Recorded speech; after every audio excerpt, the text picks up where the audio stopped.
আমার ছেলের আজকে জামিনে আজকে বাড়ি আইছে নাইতে নাই তো আরফাতের যত লোক আছে আইয়া বারিন্দা হামলা দিয়া এসে বোম মাইরা গেটের মধ্যে আমি বাড়াইছি আমার আত্রার মধ্যে বোম মাইরা আমার আত্রার এই করে থিয়া গেছে। গত 5 থেকে 6 তারিখের মধ্যে একটা গ্যাঞ্জাম হয় বিসিকে মিটিং নিয়ে আমার প্রতিপক্ষ লোকজন ওই জায়গায় ছিল। এই মামলার ভিত্তিতে আমাকে এই মামলার মধ্যে ফাঁসানো হয় এবং আমার মানে মামলার মধ্যে আমি ছিলাম না, আমি জানিও না কিছু। এই মামলার মধ্যে আমাকে নিয়ে আমার ফ্যামিলিকে নিয়ে একটা হ্যারাসমেন্ট করা হয়। আজকে আমিও হাইকোর্ট থেকে জামিন নিয়ে বের হইছি।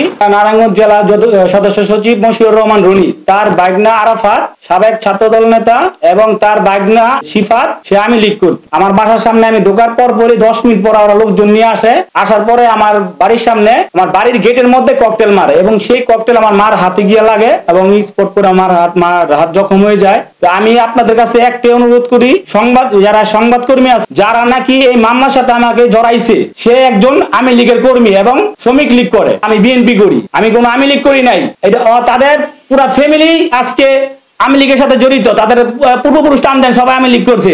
আজকে আরাফাত কিভাবে আমার বাসায় ককটেল মারে, এই সাহসটাকে কে দিল? আমি প্রশাসনের দৃষ্টি আকর্ষণ করি যে উনি তার বাবাই যদি বলতে পারে যে আমার ছেলে নারায়ণগঞ্জ জেলার সদস্য সচিব, তাহলে বুঝতে পারেন ভাগ্নারে কি অপকর্ম করছে 5 আগস্টের পর থেকে। এগুলোকে তুলে ধরেন, আমি তুলে ধরলাম এবং আমি বিচার দিলাম দলের কাছে যে আপনারা এটা সুষ্ঠু তদন্ত করে তার বিচার করবেন।